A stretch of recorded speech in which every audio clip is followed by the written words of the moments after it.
les hommes aiment le sexe, ça c'est une évidence pour tout le monde. Moi, ce qui m'intéresse de comprendre, c'est qu'est-ce qu'il y a derrière la recherche de sexe. Et ce que j'aimerais essayer de te démontrer, c'est que derrière la recherche de sexualité chez les hommes, il y a des choses beaucoup plus complexes, beaucoup plus subtiles, qui ne sont pas forcément visibles et qui sont très très éloignées de la recherche de la jouissance physique. On fait souvent l'amalgame entre le sexe et la jouissance physique, et la recherche de jouissance physique. Complexe. Ça m'interroge un petit peu ce que tu me dis, parce que, pardon, mais bon, c'est pas très compliqué à comprendre. Les mecs aiment bien ça. Où tu veux en venir, quoi? Qu'est-ce qui te fait dire que les hommes sont complexes dans leur sur le sujet? Je pense que les femmes sont aussi complexes, mais c'est qu'il y a plusieurs sujets derrière la sexualité. Tu vois, pourquoi est-ce que tu fais l'amour? C'est pas aussi simple. On ne cherche pas du sexe pour le plaisir. C'est ça que je veux essayer de te démontrer. Les hommes ne cherchent pas le sexe pour le plaisir. Les hommes ne cherchent pas en premier lieu la sexualité et du sexe pour le plaisir. Il y a plusieurs choses qui se cachent derrière la recherche de sexualité et on va pouvoir justement en parler. Donc qui ne sont pas la jouissance, qui ne sont pas d'atteindre l'orgasme, disons. Là déjà, je vais te donner plusieurs exemples, plusieurs petits exemples qui vont te donner la puce à l'oreille. Déjà, si tu regardes le marché du sextoy, ça c'est un exemple que j'aime bien donner. Le marché du sextoy, les hommes ne consomment pas de sextoy pour leur plaisir sexuel solo. Le marché du sextoy, c'est des femmes seules et des couples, en très grande majorité. Si tu regardes aussi autour de toi sur les réseaux sociaux, les comptes Instagram autour du plaisir sexuel et du rapport au corps, tu sais toi, je sais que tu consommes un petit peu ce genre de choses, même en termes de lecture, sur apprendre à connaître son corps, comment est-ce qu'on prend du plaisir, comment est-ce que les femmes jouissent. Ça, c'est beaucoup plus féminin que masculin. Les hommes ne s'intéressent pas à le fonctionnement de leur corps sous le prisme de la recherche de plaisir et de jouissance. Donc tu vois, ça c'est déjà deux éléments très concrets qui peuvent te faire te dire oui, finalement derrière la recherche de sexualité, c'est pas en dernière instance la recherche simplement de plaisir qui est voulue.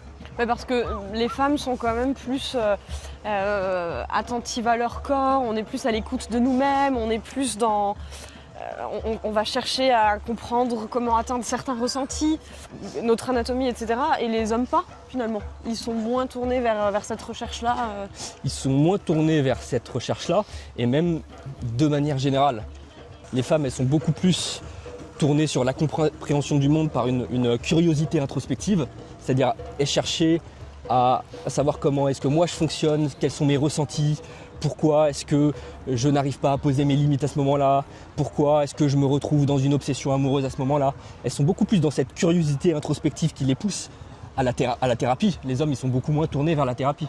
Et les hommes, eux, ils vont chercher à comprendre le monde en étant beaucoup plus tournés vers l'extérieur et vers comment est-ce que l'autre, comment est-ce que les femmes fonctionnent, peut-être comment est-ce que les autres hommes fonctionnent parce que je me sens en compétition avec eux, etc., que sur eux-mêmes en tant qu'individus et à travers de l'introspection. Les hommes ne font pas l'amour pour eux, ils le font pour une autre raison. On peut voir, il y a plusieurs choses. C'est ce que tu dis. Déjà, il y a la sexualité de l'homme célibataire et il y a la sexualité de couple. Déjà, tu vois, on peut voir les choses sous ces deux aspects différents. La sexualité de l'homme de manière générale, tu as quelque chose qui revient beaucoup, c'est le fait que les hommes ils se construisent un capital érotique. Tu sais, c'est le fameux tableau de chasse. Entre hommes, on est beaucoup dans la comparaison de lui avec, et c'est beaucoup la quantité plus que la qualité aussi. Lui avec combien de femmes est-ce qu'il a couché, moi par rapport à lui finalement j'ai pas eu tant de partenaires que ça. Tu vois, on est dans ce truc de comparaison énormément. Tu fais pas ça pour toi, tu fais ça par rapport au statut social que tu vas avoir, c'est ça par rapport aux autres hommes, dans une logique de compétition avec les autres hommes. Où est-ce que je me situe finalement? Combien de partenaires est-ce que j'ai eu par rapport à eux? Finalement, tiens, mon copain un tel, il a plus de partenaires que moi, je vais pas le dire, mais moi ça me remet en question et ça me fait me dire que j'ai moins de valeur finalement dans le groupe et dans la communauté masculine, que ce soit une communauté à une petite échelle d'amis ou plus largement au sein du groupe social homme, ça dit quelque chose de ma valeur. Donc tu vois, la recherche de sexualité, elle est dans une logique de construire un capital érotique et dans une logique de se construire une place dans la communauté masculine. Encore une fois, on est très loin de la jouissance physique là. Parce que justement, il y a cette recherche de performance, de prouver un petit peu de quel statut social je vais avoir. C'est ça, il y a la volonté de prouver et il y a effectivement ce qui est une grosse part de la sexualité masculine, c'est la logique de performance, la sexualité de performance. Et ça tu peux la retrouver chez l'homme célibataire, mais chez aussi l'homme avec sa partenaire, dans un rapport avec sa partenaire. Les hommes qui sont dans une logique de performance dans leur rapport, donc logique de performance, ça va être des comportements très robotiques au lit, des façons de faire jouir qu'ils ont entendues, qu'ils essaient de reproduire par la position des doigts, la position de la langue. Ah tiens, je sais, on m'a dit que le clitoris était là, donc je vais essayer de faire ça comme ça pour Tu sais, on m'a dit quelque chose, je vais le reproduire parce que pour réussir soi-disant à faire jouir, il faut que j'agisse comme ça. Donc tu sais, là, tu es dans une sexualité de performance qui existe à plusieurs degrés. Mais plus tu vas être dans cette sexualité de performance en tant qu'homme, moins tu vas être satisfait en tant qu'homme sur le plan sexuel dans tes relations. Et moins, voilà, c'est ça. Plaisir. Et moins ta partenaire aussi, elle va être satisfaite avec toi dans sa relation. Parce que tu es dans une logique de je fais pour. Je le fais pas pour mon plaisir à moi, je le fais parce que je veux donner l'image de quelqu'un qui performe. Et je trouve qu'il y a un sujet intéressant que ça soulève un petit peu, c'est une question un petit peu d'image qu'on donne. Si on va plus du côté peut-être de comment une femme pourrait ressentir ça, est-ce qu'il n'y a pas un petit peu aussi quelque chose d'assez, comment dire, c'est volontaire, les hommes font du sexe, on va dire, du coup, aussi pour peut-être exprimer quelque chose, peut-être dans le sens où tu dis, voilà, on est conscient que plus on a de relations, plus on a un statut social élevé auprès de notre troupeau de mecs là. Mais à côté de ça, notre troupeau, notre meute de mâles alpha, voilà, exactement. notre meute quoi.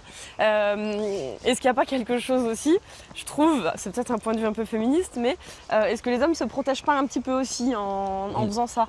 Je veux démontrer quelque chose aussi, je fais du sexe et j'enchaîne les relations, ou alors je fais beaucoup l'amour avec ma copine pour peut-être autre chose.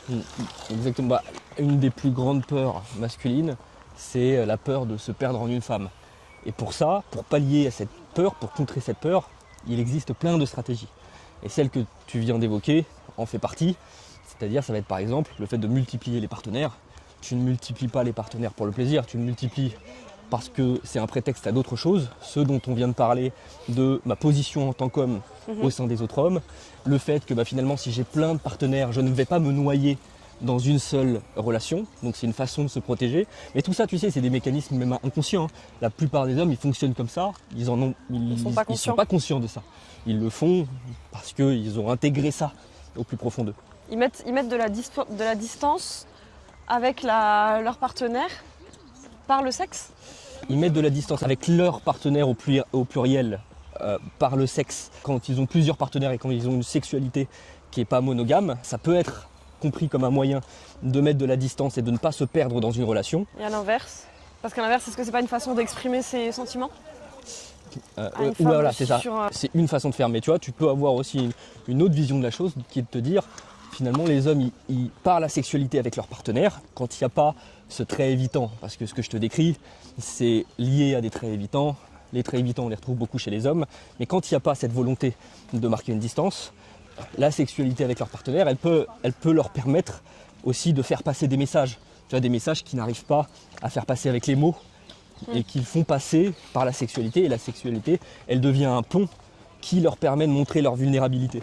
Par l'intimité, en fait, c'est une façon d'être intime et c'est une façon, à l'inverse, de se dévoiler. Par l'intimité physique, exactement. Tu vois, la difficulté pour un homme de dire « je t'aime », par exemple, il n'arrive pas à le verbaliser avec les mots. Il n'arrive même pas parfois à mettre de mots dessus.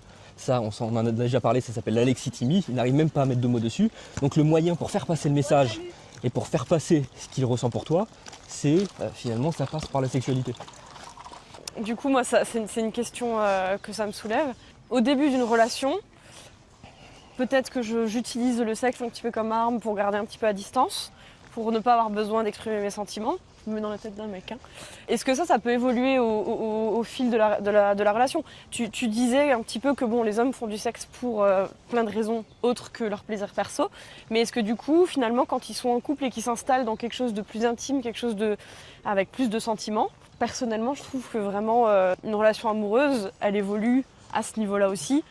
Plus il y a des sentiments, plus on prend de plaisir avec la personne. Est-ce que c'est le cas chez les hommes? Bien sûr. Encore une fois, on le rappelle, quand on dit les hommes, on parle de tendances qu'on retrouve chez les hommes. Voilà, c'est ça. Un homme qui est sécure, qui va être à l'aise avec sa vulnérabilité, qui va avoir aucun mal à faire passer ce qu'il ressent par les mots, etc., etc. Il ne sera pas dans ces schémas-là. Mais encore une fois, t'as des degrés de la même manière, t'as des degrés dans ces comportements-là, de manière que t'as des degrés dans les traits d'attachement évitant, anxieux. Mais pour en revenir à ta question qui était... En termes presque de temporalité, au début de la relation, effectivement, peut-être que l'homme ne va pas être à la recherche de son propre plaisir. Il va être sur un peu prouvé, pour que ça marche à long terme, il faut que cette nana elle prenne son pied avec moi. Donc il va peut-être être orienté plus vers le plaisir de l'autre, plus recherché à performer. Ça, ouais. À terme, une fois que l'intimité elle s'est installée, est-ce que justement ce truc qu'il n'arrive pas à faire et à dire au début, ça vient progressivement? Ça dépend de l'homme et ça dépend de la relation aussi. Effectivement, ça, que tu sois un homme ou que tu sois une femme, mieux tu te sens dans une relation et plus tu vas lâcher du lest sur certains mécanismes de défense. Parce que tout ça, c'est des mécanismes de défense, c'est des postures, on parle même pas, quand je te parle des hommes qui ont tel comportement au sein des autres hommes et qui font passer ça par la sexualité, on parle même pas d'amour là, tu vois, on parle pas de couple, on parle pas d'amour. C'est pour ça qu'il faut bien différencier les comportements de l'homme célibataire qui n'est pas amoureux et qui n'est pas dans une relation avec une femme sécure, dans une relation qui l'épanouit, et de l'homme célibataire où là il est beaucoup plus sujet à ses pulsions et sa position en tant qu'homme au sein de la meute, comme tu disais. Et du coup, une question, je reste quand même sur, on va dire, le mec en couple plutôt. Comment est-ce qu'on parle de sexe avec un mec sans le braquer? Comment est-ce qu'on va un petit peu sur ce terrain en disant, voilà, je sens bien que tu es un petit peu dans la performance, tu essayes de faire durer pour atteindre moi mon plaisir, mais je sens que toi de ton côté, voilà, comment est-ce que je peux en parler pour pas le braquer, pour éviter qu'il pense que je ramène ça à moi, que c'est mes insécurités? Comment on aborde ça avec déjà, avec un grand Z? Déjà, comment est-ce qu'il réagit quand tu mets le sujet de la sexualité sur le tapis? Parce que c'est jamais facile de parler de sexualité. Tu as des gens qui n'en ont jamais parlé, qui sont dans des familles, dans certaines cultures, qui n'en ont jamais parlé. Ils ne sont pas à l'aise de manière générale en société forcément à en parler. Et si en plus leur partenaire intime met sur la table des sujets qui les touchent dans leur masculinité, certains ça peut les braquer. Donc tu vas déjà prendre un peu la température pour voir comment est-ce qu'il réagit et à quoi il est ouvert. Après, un type qui se braque là-dessus, ça va être compliqué. Ça dit autre chose. Voilà, ça dit autre chose. Et du coup, je rebondis sur ce que tu disais justement. C'est une question moi, que je me pose. Du coup, là, dans la réponse que tu me donnais tout à l'heure, tu parlais notamment de... je crois que voilà, dans certains milieux culturels, on n'aborde pas ce genre de sujet, ce genre de thématique. Moi, la question que je me pose, c'est... moi, j'ai toujours pensé que c'est pas aux parents d'éduquer les enfants, de faire l'éducation sexuelle des enfants.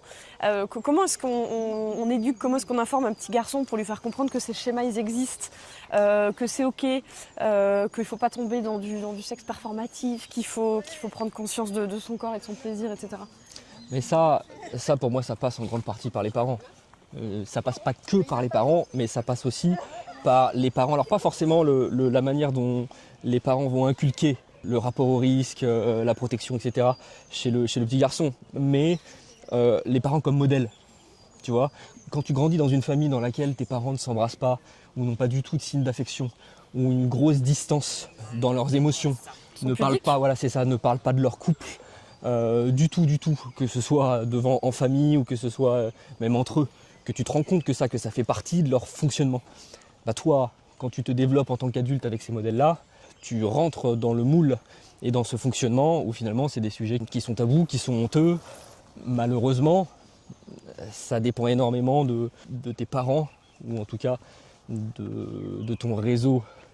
On parle d'alloparentalité, tu sais, c'est de plus en plus, c'est pas que les parents qui sont le modèle, mais c'est à tout un réseau oncle, tante, nounou, etc., qui sont tes modèles et qui te permettent et qui sont la base de ta construction en tant qu'adulte. Donc effectivement, quand ces modèles, ils sont dans une distance, dans une froideur, dans leur rapport aux émotions, toi, ça t'impacte en tant qu'adulte. Et c'est ça qui fait aussi le fait que tu sois plus ou moins sécure.